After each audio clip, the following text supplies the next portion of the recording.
Welcome back from that break. In case you just joined us, I'm with Mr. Otude James, one of the Mukura massacre survivors. Mr. James, so when they took you into the wagon, what was going on through your mind? What were you thinking? All my life was almost, I was saying, oh, this is my last day. Today I'm dying. Today I'm dying. People were crying, were forced, beaten, to all these people who are caught were forced to enter that small thing. I was, in fact, I got a room in that wagon where space, the hall. In fact, I used my nose, forced myself like this, at least to get what? Some fresh air. Fresh air. All people, very thick, and the soldiers closed the wagon. We were almost around 100 or around 70 or what, because the line was made. It was one line? One line, yes. And people, all of them entered, and they locked it. It was very hot. People were sweating, crying. And what is this? What is this? Help us, just rescue us, crying there and then nothing. Until they all kept quiet. But after a short time, these people came. I was hearing. Okay, the people kept quiet because were they dead? Yes. But you cry, then you keep quiet. You know that one is automatically dead. That one has died. You cry. All of them kept quiet. No voice.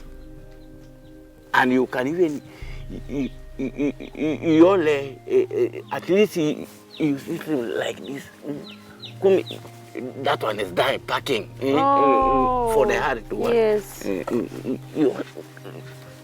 If you try to look, that one is gone. That one is dead. Until one of them came. I was looking at that knowledge of seeing in that hall. You remember?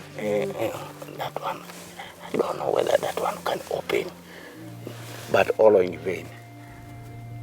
Until one of that one with the soldier with this came, and some, you open that thing. You people, open. They open. I did not show him that I'm alive. I just looked down like this, and I was sleeping like this. I moved my nose down, and I was like this. I moved it like this until they opened. They saw people have already what? Gone. They are dead.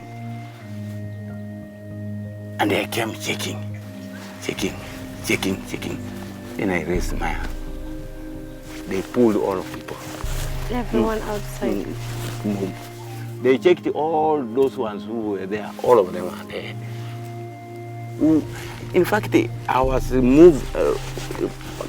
The way they pushed me from there, they were, I don't know the number, but I saw only three. Who survived? I saw them three who were surviving at that moment until they took us somewhere. I heard somebody saying, one of the soldiers saying, let's take these people up to Kumi. I don't know what happened. Then they started beating other people. You just move, just. As in, they were putting others in the wagon? Other people in the wagon? Yes, just go. Then one of the soldiers got annoyed until he took us somewhere to hide until tomorrow. It's when we were released, and some of them were taken. Some of the victims were taken up to Kumi. I was released in Mukura. Go home. Then I came here. That's what happened to my life in that wagon. The recollection of these unforgettable memories is evidently painful. Through the emotions he recounts like it was yesterday. Remembering the screams and despair to be set free by his counterparts, he breaks down.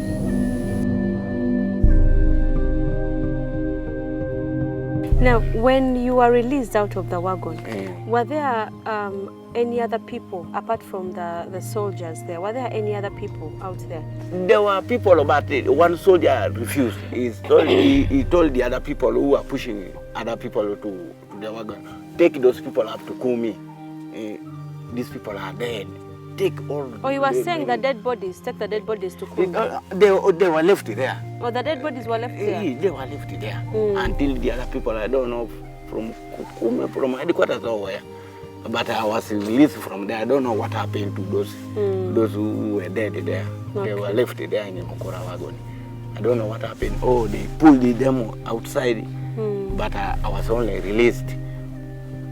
I was told, go back. Go home. You just ran home? They were even beating. Go disappear from this place. Then I ran until I came here. Coming here, I did not get my wife. Then I went up to Kumi.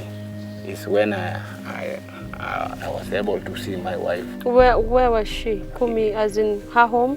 No, she went to one of the relatives.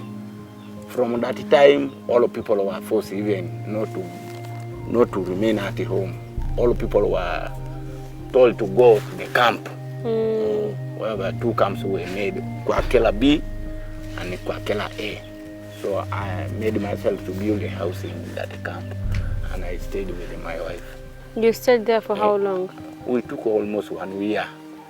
There? 1 year in the camp. 1990, July there is when Mukura people were left. Even after a short time, we were also released we were the last people to be released. Mukura was the first, seconded by Nyero and Ngora. Then Kumi was the last people to be released, 1990. But the months are forgotten. Okay. So the time you were in the wagon, how old were you? The time of the Mukura massacre? Should be around 30 there. Around 30 years there. Okay. Were there any women in the wagon also? I did not see the... All of them were men? Most of them I saw were men. Most of them. Until those people were brought. Were there also like teenagers, teenage boys, like 13, 14, 15, 16, 17 years? No. They were not there? No. So probably they were there, but they looked mature. They looked mature. Around 18, they were there. Until they were brought to be asked. But I don't know what happened to these soldiers, whereby they got rude. They forced all the people to enter there. I don't know what happened in the village. They went for operation. They came with that annoyance. Push all people there. Okay. Till I got even in wolves, you can see here. This is where they shot me. Yeah. They shot you? No, they were using a gun too. Oh, to push you in the wagon? Pushing the wagon. Even here. Then this one here. Those are the wolves I got from that wagon. Okay. What happened when you reached there?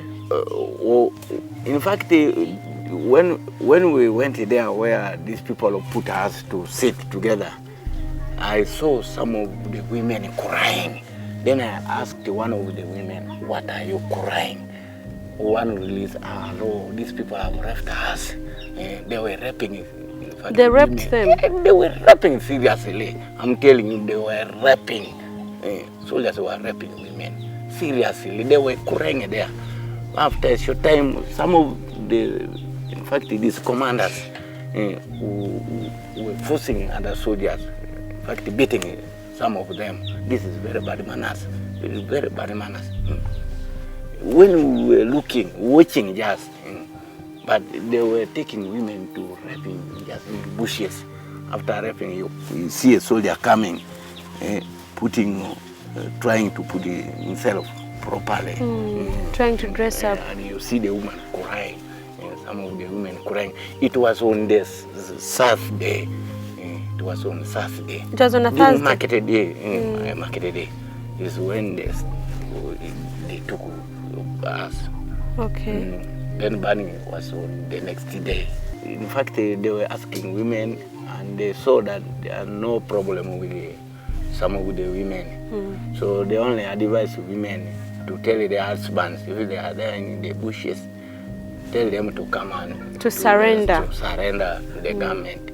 I don't know whether they took some, because there were so many people there. They captured a lot of people there. I don't know, some of the women. In fact, they were trying really to own girls there. They got it. In fact, they followed them. They collected all. You don't see anybody here in the village. They collected all the people there, and they took. Somebody who can hide himself or herself can survive, but all people were got. The operation was very tight, and there were so many soldiers. They released all the women. They released the women, the children, all the men, and the elderly. But those ones, James says, they took around 18 years there.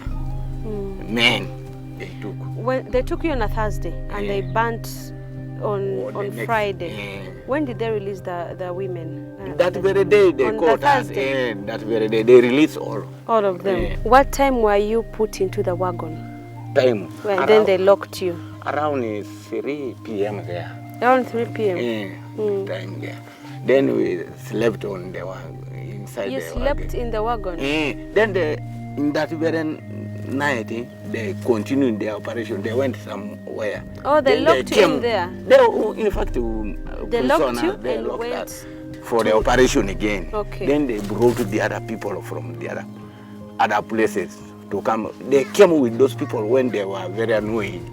So they came mixing us, who were caught earlier, to be put off in one wagon. And the other people who were brought, were so many. The next day. That was the next day. Okay.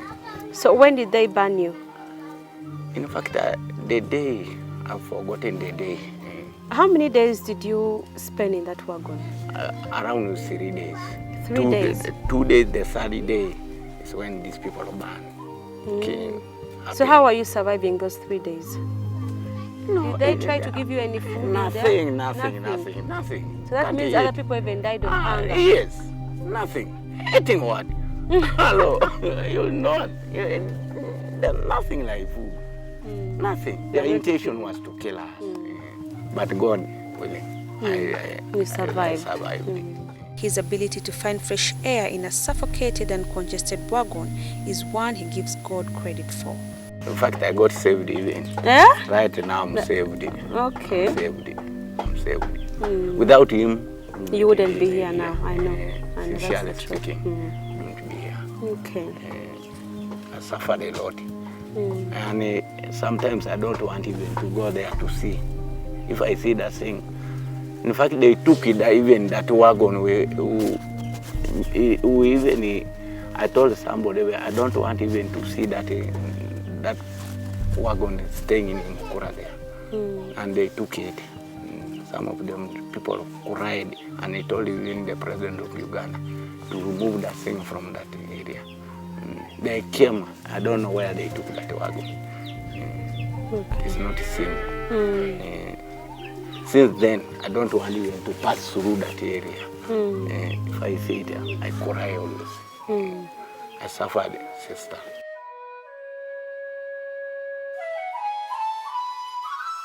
Still here with one of the survivors of the massacre.